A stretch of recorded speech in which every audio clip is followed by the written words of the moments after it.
여기 계신 거 다 알아요. 문 좀 열어주세요. 여긴 어떻게 온 거야? 이제는 피하지 못하실 겁니다. 당신이 도망쳤던 그 선택, 이제 책임지셔야죠. 안녕하세요, 여러분. 추운 바람이 옷깃을 스치며 겨울이 성큼 다가오고 있는 요즘, 다들 건강히 잘 지내고 계신가요? 여기 제주도도 아침 저녁으로 쌀쌀해져서 두꺼운 이불을 꺼내고 난방기를 켜는 날이 많아졌습니다. 이럴 때일수록 따뜻한 차 한 잔과 함께 편안한 이야기를 나누는 시간이 필요하죠. 오늘은 그런 차 한 잔의 시간처럼 한 가족의 이야기를 여러분과 나눠보려고 합니다. 제주도에 사는 36살 장미경 씨의 사연인데요. 평소 평화롭던 가족의 일상에 예상치 못한 손님이 찾아오면서 시작됩니다. 그 손님은 다름 아닌 장 씨의 시아버지와 과거에 깊은 인연이 있던 여성인데요. 그 사람의 등장은 가족들 사이에 긴장감을 불러일으켰고 마치 고요한 호수에 떨어진 돌멩이처럼 가족 관계에 파문을 일으키죠. 시아버지와 관련된 과거 이야기, 그리고 이를 둘러싼 장 씨와 남편의 다른 입장, 특히 어린 아들까지 영향을 받게 되면서 가족은 차가운 긴장감 속으로 빠져들었습니다. 하지만 이 이야기는 단순히 갈등에서 끝나는 것이 아닙니다. 우리는 이 사연 속에서 가족의 의미와 서로를 이해하는 법에 대해 생각해 보게 될 겁니다. 여러분, 혹시 비슷한 경험을 해보신 적이 있으신가요? 오늘 장미경 씨의 이야기를 들으시며 공감이 가는 순간이 있다면 따뜻한 댓글로 마음을 나눠주세요. 구독과 좋아요는 제가 더 좋은 사연으로 여러분과 함께할 수 있는 힘이 됩니다. 그럼 장 씨의 이야기를 지금부터 하나씩 풀어보겠습니다. 안녕하세요.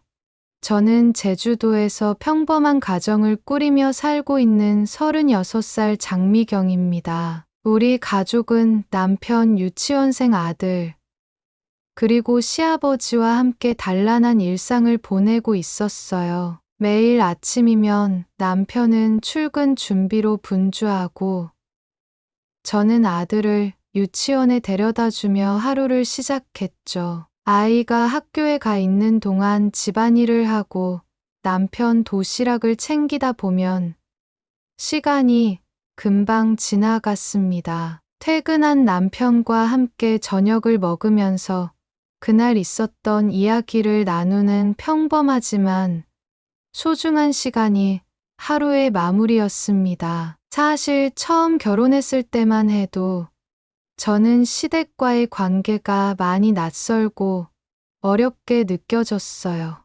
특히 시어머니가 일찍 돌아가신 후 시아버지 혼자 남편을 키우셨다는 이야기를 들으니 더욱 조심스러웠죠. 하지만 막상 시아버지를 뵙고 나서는 생각이 완전히 바뀌었어요. 시아버지께서는 늘 유쾌하고 따뜻한 분이셨어요. 결혼 초반 제가 요리를 잘 못해 낯설어 할 때도 처음부터 잘하려고 하지 말고 천천히 배워가면 된다며 격려해 주셨던 기억이 납니다. 그때 이후로 저는 시아버지를 믿고 의지해도 괜찮겠다는 생각을 하게 되었어요. 그리고 손자를 정말 끔찍이 아끼셨어요.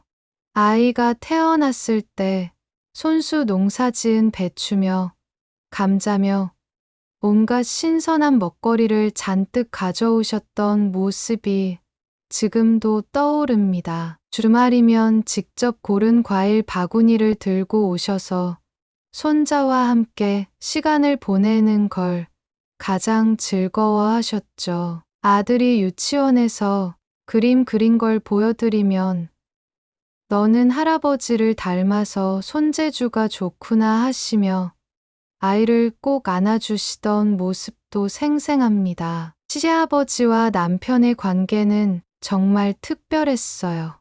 남편은 항상 아버지를 존경했고 아버지, 역시 남편이 잘 되기를 바라는 마음이 크셨죠. 남편이 어릴 때부터 시아버지 혼자 힘들게 키우셨다는 이야기를 들을 때마다 저는 이 두 사람의 끈끈한 유대가 참 부럽기도 했습니다. 시아버지가 힘들게 농사 지으신 이야기나 남편을 위해 희생하셨던 과거를 듣다 보면 저도 마음 한켠이 먹먹해지곤 했어요. 우리 가족은 사소한 일상 속에서도 늘 웃음이 많았어요. 남편이 퇴근 후 저녁 식사 자리에서 아들과 놀이처럼 수다를 떨고 시아버지는 옆에서 손자를 응원하며 한껏 즐거워하셨죠. 주말에는 다 같이 제주 근처 바닷가로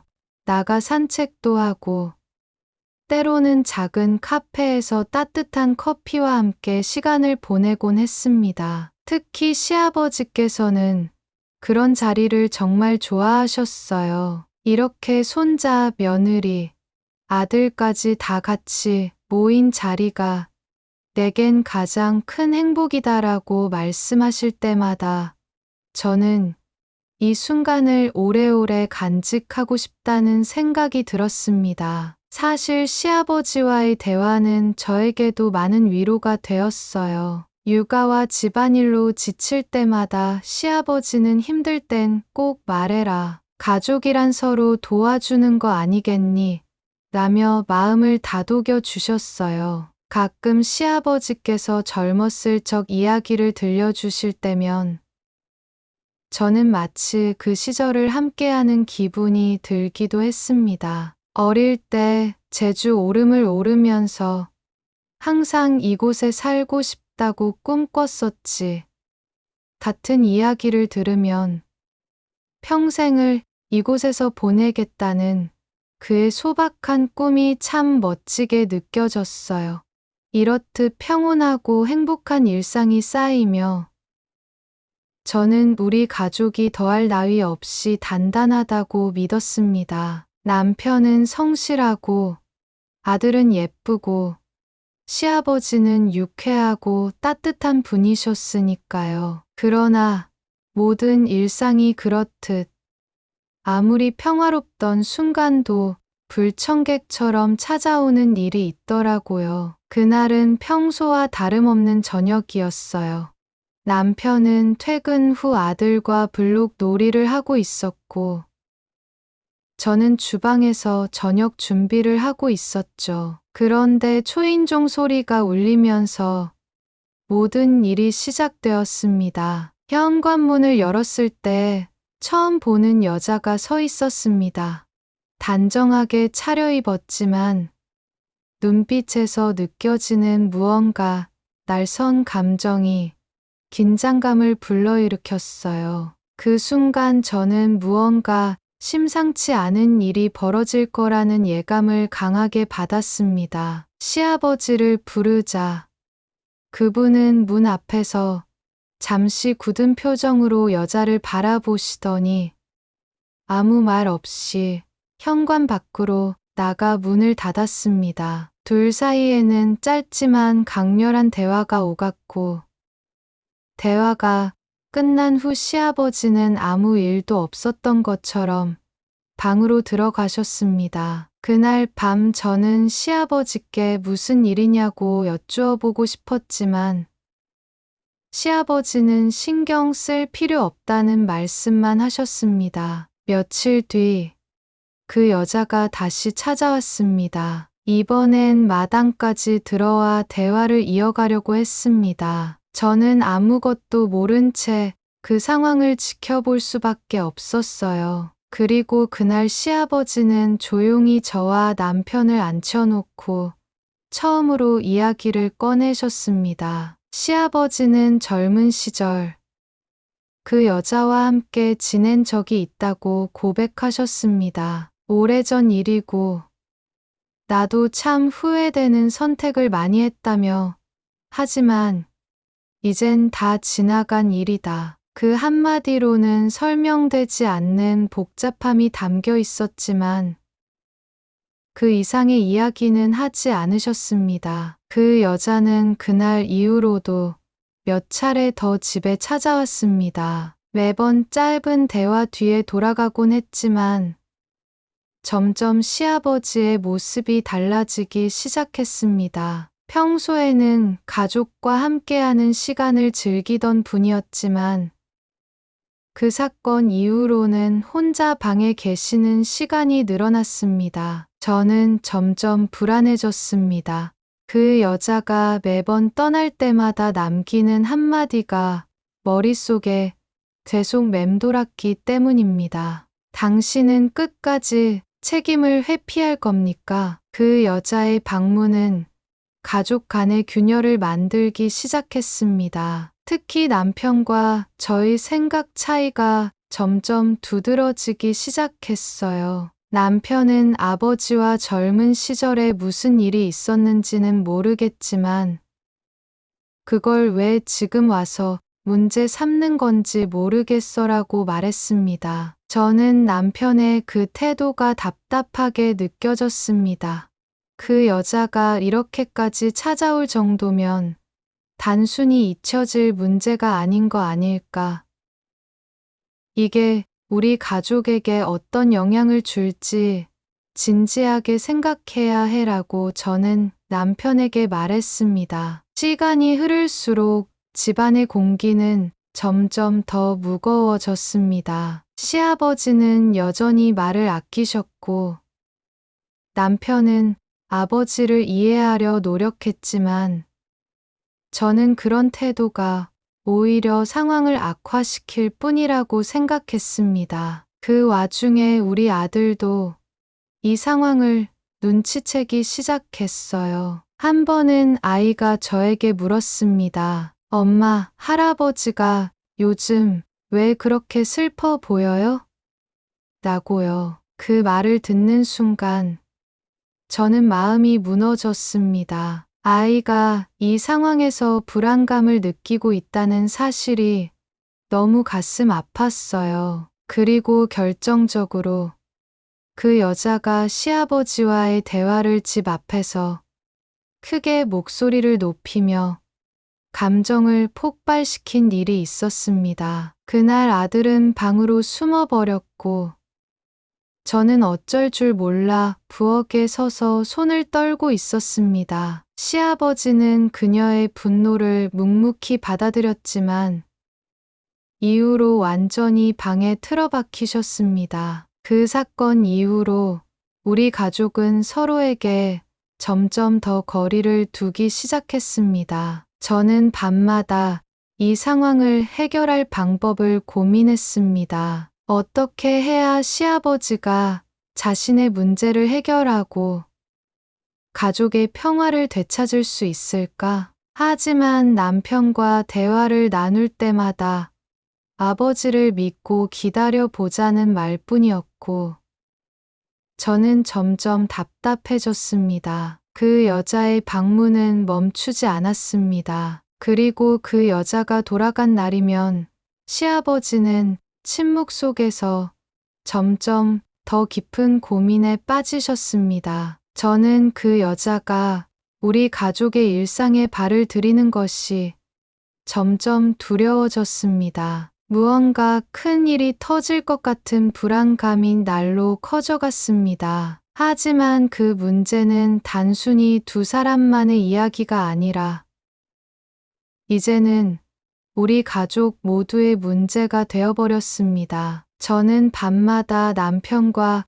긴 대화를 시도했지만 그의 입장과 저희 생각은 끝내 좁혀지지 않았습니다. 그 사이 아들의 웃음소리는 사라지고 시아버지는 더 이상 가족과 눈을 마주치지 않으셨습니다. 시아버지와 그 여자의 갈등은 단순히 오래된 인연에서 비롯된 것이 아니었습니다. 갈등의 핵심은 시아버지가 젊은 시절 그녀와 함께 동거하며 깊은 관계를 가졌지만 책임지지 않고 떠난 것이었습니다. 더 나아가 그 관계에서 태어난 아이가 있다는 사실이 밝혀졌습니다. 시아버지는 그녀와 그 아이를 떠난 후 현재의 삶을 선택했고, 그녀는 홀로 아이를 키우며 어려운 세월을 보냈습니다. 그 여자가 우리 집을 찾아온 건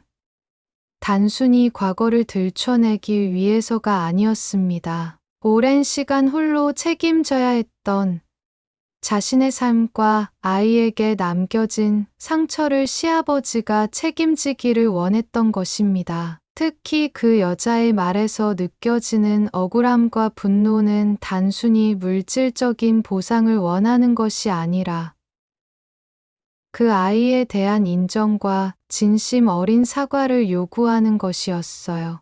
시아버지와 그 여자의 갈등은 시간이 갈수록 더욱 복잡해지고 깊어졌습니다. 처음에는 시아버지가 그녀를 집 밖에서 조용히 대면하는 정도로 끝났지만 그 여자의 방문은 점점 더 빈번해지고 날카로워졌습니다. 그 여자는 단순히 시아버지와의 대화를 요구하는 수준을 넘어서서 우리 가족의 일상에 직접적인 영향을 미치기 시작했습니다. 갈등의 중심에는 여전히 그 아이의 존재가 있었습니다. 그 여자는 당신이 떠났을 때 나 혼자 남아서 그 아이를 키웠어요. 아이가 커가면서 아빠는 어디 있냐고 물어봤어요.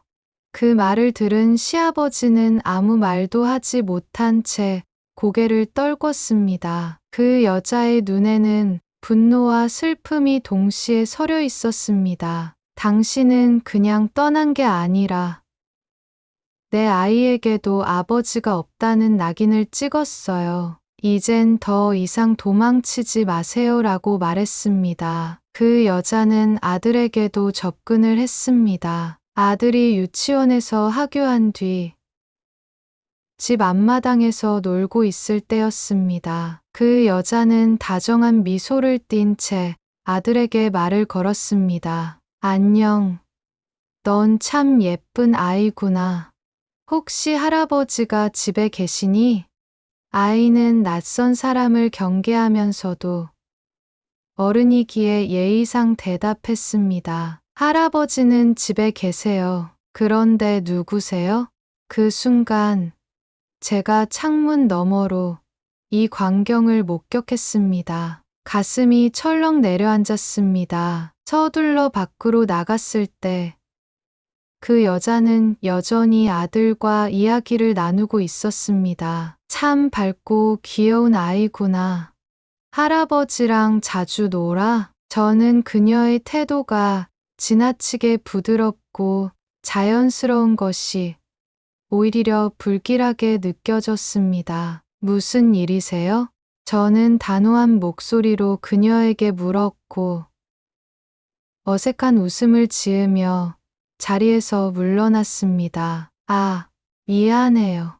그냥 귀여운 아이와 이야기 나누고 싶었을 뿐이에요. 하지만 저는 그 말이 진심이 아니란 걸 알 수 있었습니다. 그 여자가 아들에게 접근하기 시작했다는 건 이제 이 갈등이 단순히 어른들 사이의 문제가 아니라는 걸 의미했습니다. 그날 저녁, 저는 남편에게 이 사실을 이야기했습니다. 남편은 놀란 얼굴로 저를 바라보더니 말했습니다. 아무리 아버지와 문제가 있어도 아들에게 접근하는 건 도가 지나친 거야. 남편은 분노했지만 동시에 그 여자를 직접 막으러 나설 만큼의 결단은 내리지 못했습니다. 시아버지는 이 사실을 알고 한동안 말없이 담배만 피우며 깊은 고민에 빠져 있었습니다. 그 여자는 또다시 나타났습니다. 이번엔 이전보다 더 강렬하고 단호한 태도로 시아버지와 대면했습니다. 그녀는 집 앞에서 시아버지를 기다리고 있다가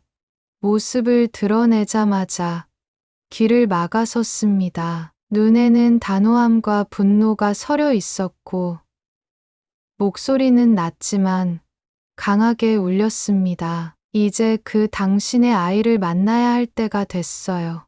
당신이 아무 말도 하지 않는다고 해서 모든 게 해결되진 않아요. 시아버지의 표정은 얼어붙었습니다. 한동안 아무 말 없이 마주하다가 입술을 굳게 다물고 고개를 저었습니다. 그 아이는 잘 살고 있을 거요.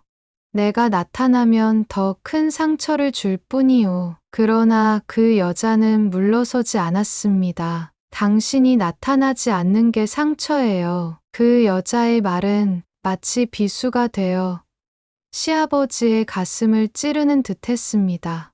진실을 알려주는 것만이 이 아이가 더 이상 상처받지 않는 유일한 길이에요. 그 순간 시아버지의 어깨가 조금 더 처지는 것이 보였습니다. 마치 그 자리에서 도망가고 싶다는 듯 발을 돌리려 했지만 그 여자는 계속해서 그의 발목을 붙잡는 듯한 말을 던졌습니다. 그 갈등은 결국 아들에게도 영향을 미치고 말았습니다. 시아버지는 평소 손자와 함께 시간을 보내는 걸 가장 좋아하던 분이었는데 요즘엔 아들과 마주치는 것조차 피하는 듯 했습니다. 아들은 그 변화를 가장 먼저 느꼈습니다. 한 번은 아들이 제게 물었습니다. 엄마, 할아버지가 요즘 나랑 왜 안 놀아줘? 내가 뭘 잘못했어? 그 순간 저는 가슴이 철렁 내려앉았습니다. 그 말을 듣는 순간 저는 눈물을 참느라 애써야 했습니다. 아들에게 진실을 말할 수 없다는 사실이 저를 더 괴롭혔습니다. 하지만 진실을 말하지 않고도 아이의 마음을 달랠 방법을 찾을 수 없었습니다. 저는 최대한 다정한 목소리로 아들을 안으며 말했습니다. 아니야. 너 때문이 아니야. 할아버지가 요즘 조금 바쁘신 거야. 곧 다시 예전처럼 놀아주실 거야. 하루가 멀다 하고 여자는 다시 나타났고 이번엔 행동이 더 직접적이었고 경계를 넘어섰습니다. 유치원에서 돌아온 아이에게 다가가 이야기를 걸었습니다. 저는 창문 너머로 그 장면을 보며 온몸이 얼어붙었습니다. 아이와 그녀가 마주 보고 있는 모습은 저를 두렵게 만들었습니다. 아들에게 접근하는 그 여자의 태도는 겉으로는 부드러웠지만 저는 그 안에 감춰진 의도를 놓칠 수 없었습니다. 서둘러 밖으로 나갔을 때 여전히 아이와 이야기를 나누고 있었습니다. 저는 단호하게 말했습니다. 이제 그만하세요. 제 아들에게까지 접근하는 건 도가 지나칩니다. 그 여자는 당황한 표정을 지었지만 곧 짧게 웃으며 말했습니다. 저는 단지 아이가 이뻐서 말을 걸었을 뿐이에요. 문제가 되나요? 그러나 그 말을 하는 그 여자의 목소리는 더 이상 부드럽지 않았습니다. 그날 밤, 저는 남편과 이 문제를 다시 이야기했습니다. 남편은 처음엔 화를 내며 그녀를 멀리하자고 했지만 끝내 이렇게 말했습니다. 우리가 할 수 있는 게 있을까? 아버지가 결단을 내려야 하는 거 아니야? 남편의 말에 저는 더 이상 아무 대답도 할 수 없었습니다. 어느 날 그 여자가 집에 와서 말한 마지막 한마디는 저를 더 깊은 고민에 빠뜨렸습니다. 당신들은 내가 나쁜 사람이라고 생각하겠죠. 하지만 제가 이런 선택을 하게 만든 건 당신들 아버지예요. 그 여자의 목소리는 떨렸고 눈에는 눈물이 맺혀 있었습니다. 그 여자의 말이 틀렸다고 주장할 수 없었습니다. 하지만 그 말이 옳다고 받아들이는 것 또한 쉽지 않았습니다. 그 여자가 아들과 직접 대화하는 모습을 본 이후 우리 가족은 충격으로 다가왔고 우리는 모두가 모여 그동안 피하려 했던 진실과 마주해야 했습니다. 대화를 나누는 내내 방 안의 분위기는 침묵만이 가득했고 시아버지의 얼굴엔 깊은 주름이 더 새겨지는 것만 같았습니다. 시아버지가 입을 열기 전까지 저는 그 여자가 무엇을 원하는지 제대로 알지 못했습니다. 그 여자가 요구한 건 돈뿐 아니라 그 아이의 삶에 대한 책임과 인정이었습니다. 아이가 성장하면서 나는 모든 걸 혼자 감당해야 했어. 하지만 아이는 평생 아버지에 대해 아무 말도 듣지 못했어. 그리고 이제는 그 진실을 알아야 할 때라고 생각해요. 그 여자가 남겼던 말이 떠올랐습니다. 그 여자가 저를 직접 찾아온 건 비가 내리는 오후였습니다. 창밖을 바라보며 한숨을 내쉬던 순간 현관벨이 울렸고 그 소리가 마치 불길한 예고처럼 느껴졌습니다. 문을 열자마자 마주한 그녀의 얼굴은 이미 알고 있던 인상이었지만 그 순간의 긴장감은 설명하기 어려운 무게를 지니고 있었습니다. 그녀는 젖은 우산을 접으며 고요히 저를 응시했습니다. 이야기를 해야겠어요. 이제 당신도 이 문제에서 자유로울 수 없을 겁니다. 그 여자는 문턱을 넘어오며 그렇게 말했습니다. 이제는 피할 수 없는 순간이 온 것 같았습니다. 그 여자는 거실 한가운데 서 있었습니다. 옷에서 흘러내린 빗물이 카펫에 물방울 자국을 남겼고 저는 그것마저 신경 쓸 겨를이 없었습니다. 당신은 나를 이해하지 못할 거예요. 그 여자는 천천히 말을 꺼냈습니다. 하지만 나는 더 이상 이렇게 살아갈 수 없습니다. 그리고 그분이 저의 요구를 외면한다면 당신의 가족 역시 평화롭지 못할 겁니다. 무슨 요구를 하시는 건지 구체적으로 말씀해 주시겠어요? 저는 조심스럽게 물었습니다. 내 아이가, 아니, 우리의 아이가 아버지로부터 받아야 했던 모든 것을 지금이라도 받아야 한다고 생각합니다. 이건 단지 사과로 끝날 일이 아니에요. 나는 평생 그 아이를 혼자 키웠어요. 아무 도움도 없이요. 그래서 지금이라도 그 사람이 그 대가를 치러야 한다고 생각합니다. 그 여자가 제시한 금액은 말로 표현하기조차 벅찬 숫자였습니다. 10억 아니, 그것만으로도 부족합니다. 나는 내 아이를 위해 새로운 시작을 할 수 있는 기반을 마련하고 싶습니다. 집을 한 채 마련해주고 아이가 앞으로 살아가며 쓸 비용을 보상해야 한다고 생각합니다. 그 여자의 말을 듣고 순간 숨이 막히는 것 같았습니다. 그 금액은 우리 가족이 상상할 수 있는 범위를 훌쩍 뛰어넘는 것이었습니다. 저는 그 여자의 말에 뭐라고 대답해야 할지 몰랐습니다. 죄송하지만 그건 너무 과한 요구라고 생각되네요. 현실적으로 그걸 어떻게 내가 말을 채 끝내기도 전에 그 여자는 눈을 번뜩이며 말을 가로막았습니다. 과하다고요? 그럼 당신들은 그 사람 덕분에 평화로운 가정을 꾸리며 살았겠지만 나는 그 선택의 대가를 혼자 감당했어요. 그 사람이 평생 누려온 평화와 안정은 내 삶과 바꾼 겁니다. 그 여자의 말은 날카로웠고 동시에 저를 더 혼란스럽게 만들었습니다.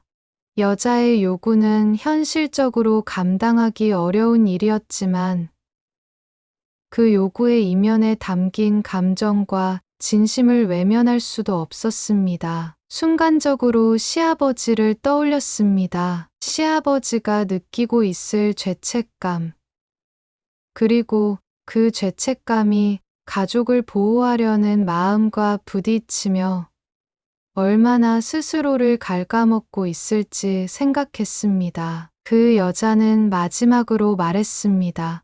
나는 더 기다릴 수 없어요. 당신의 가족이 스스로 이 문제를 해결할 기회를 드리는 거예요. 만약 그렇지 못한다면 나는 내가 할 수 있는 모든 수단을 사용할 겁니다. 그 여자가 떠나고 난 뒤 거실은 한동안 침묵에 휩싸였고 저는 그 자리에 앉아 한참 동안 움직일 수 없었습니다. 시아버지는 며칠 동안 방 안에 갇혀 있었습니다. 문틈으로 새어나오는 한숨 소리는 시아버지의 고뇌가 얼마나 깊은지 짐작하게 했습니다. 우리는 방 앞을 지나칠 때마다 마음이 무거워졌습니다. 남편은 몇 번이나 문을 두드리려 했지만 결국 손을 멈춘 채 뒤돌아섰습니다. 며칠이 지났을까요?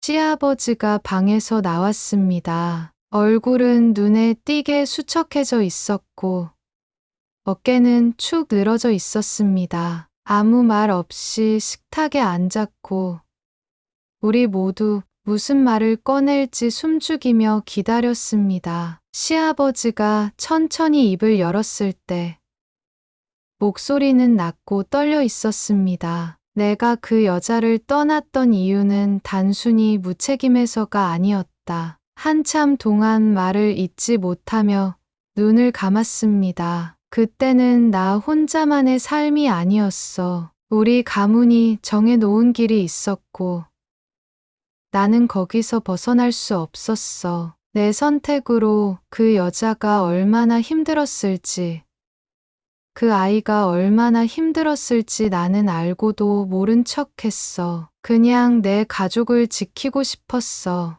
그 말은 우리 모두를 가만히 있을 수 없게 만들었습니다. 남편은 식탁을 바라보며 말했습니다. 그럼 이제라도 그 대가를 치르셔야 하지 않겠습니까? 가족 내부에서도 분열이 일어나기 시작했습니다. 남편은 시아버지가 이 문제를 직접 해결해야 한다고 주장했지만 시아버지는 그것이 자신을 더 큰 파멸로 몰고 갈 것이라고 두려워했습니다. 그리고 저는 가족과 그 여자의 요구 사이에서 균형을 찾으려 애썼지만 어디에도 답이 없다는 사실에 무력감을 느꼈습니다. 며칠간의 침묵과 갈등 끝에 시아버지는 결국 결정을 내렸습니다. 그 여자의 요구를 받아들여 아이와 직접 만나겠다는 것이었습니다. 집안 분위기는 한껏 가라앉아 있었습니다. 시아버지는 정장을 차려입고 거울 앞에서 한참 동안 서 있었습니다. 평소에는 잘 다듬어진 그의 모습과 달리 시아버지의 손은 미세하게 떨리고 있었습니다. 마치 마지막 심판을 앞둔 사람처럼 어깨를 잔뜩 웅크린 채 한 걸음 한 걸음을 내딛었습니다. 시아버지는 그 여자와 말한 약속된 장소로 향했습니다. 도심 외곽의 한 카페, 창가에 앉아있는 젊은 남자가 기다리고 있었습니다. 그 젊은 남자는 시아버지의 아들이자 평생 아버지의 존재를 알지 못했던 아이였습니다. 남자의 얼굴은 긴장감과 기대감, 그리고 복잡한 감정으로 가득 차 있었습니다. 시아버지가 그를 보자 잠시 발걸음을 멈췄습니다. 그 자리에 앉은 뒤 한동안 누구도 입을 열지 않았습니다. 시아버지는 젊은 남자의 얼굴을 가만히 바라보다가 작은 한숨을 내쉬었습니다. 내가 내 아버지다. 젊은 남자는 그 말을 듣는 순간 입술을 꽉 물었습니다. 떨리는 손으로 컵을 만지작거리며 마침내 입을 열었습니다. 왜 이제야 나타난 겁니까? 왜 그동안 아무것도 하지 않았습니까? 그 질문은 무겁고 뼈아팠습니다. 시아버지는 고개를 떨군 채 한동안 아무 말도 하지 못했습니다. 젊은 남자는 한참 동안 침묵하다가 말했습니다. 저는 아버지가 필요 없었습니다. 어머니가 저를 키우는 데 전부였으니까요.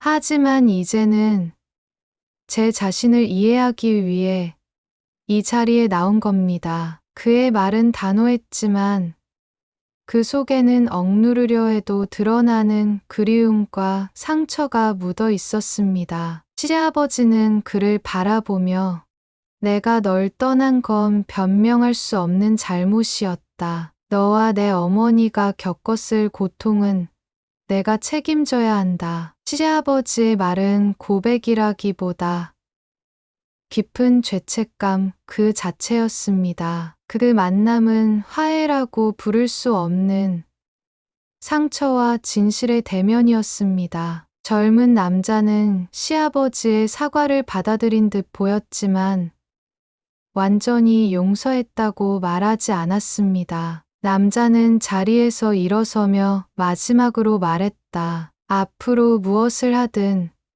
제가 바라는 건 하나입니다. 더 이상 과거를 외면하지 말아주세요. 남자가 떠난 뒤 시아버지는 한동안 자리에 앉아 있었습니다. 시아버지의 눈에는 고된 눈물이 맺혀 있었습니다. 집으로 돌아온 후 가족 모두는 말을 아꼈습니다. 시아버지는 차창 너머로 무언가를 한참 동안 바라보았습니다. 그날 이후 더 이상 방 안에 틀어박히지 않았습니다. 대신 가족에게 더 많은 시간을 쓰기 시작했습니다. 하지만 그 만남이 남긴 여운은 쉽게 가라앉지 않았습니다. 그 아이가 다시 돌아올지, 혹은 그 만남이 가족에게 어떤 의미로 남을지는 아무도 알 수 없었습니다. 다만 그날의 대면은 시아버지가 자신의 잘못을 인정하고 무너진 관계를 다시 세우기 위한 첫걸음을 내딛는 순간이었습니다. 며칠 뒤 그 여자가 마지막으로 우리 집을 찾아왔습니다. 이번엔 이전처럼 격렬한 분노나 차가운 태도가 아니라 어딘가 차분한 얼굴이었습니다. 조용히 현관문 앞에 서 있었습니다. 오늘은 더 이상 요구하러 온 게 아닙니다. 나는 그 여자를 집 안으로 들였고 거실 소파에 앉았습니다. 그 아이가 아버지를 만나고 난 후 조금은 달라졌습니다. 그동안 아이가 얼마나 혼란스러웠는지 그게 그 사람에게는 전달됐을 겁니다. 하지만 저는 여전히 궁금합니다. 당신들은 앞으로 이 모든 걸 어떻게 받아들이고 살아가실 건가요? 그 여자의 말은 우리에게 깊은 생각을 남겼습니다. 시아버지는 직접 말하지 않았습니다. 대신 작은 메모를 그 여자에게 건넸습니다. 진심으로 미안합니다. 이 죄책감을 평생 짊어지고 살겠습니다. 그 여자는 메모를 읽고 한동안 말없이 고개를 끄덕였습니다. 그 말을 들으려 이렇게 오래 걸렸네요. 여자는 짧게 웃으며 자리에서 일어났습니다. 그리고 마지막으로 한 마디를 남겼습니다. 저는 이제 제 길을 가려고 합니다. 그 사람의 선택이 우리 모두에게 상처를 남겼지만 저 역시 새로운 시작을 해야 하니까요. 이번에는 더 이상 위협도 요구도 없었습니다. 그 여자의 발걸음은 이전보다 훨씬 가벼워 보였습니다. 그날 이후 시아버지는 조금씩 변하기 시작했습니다.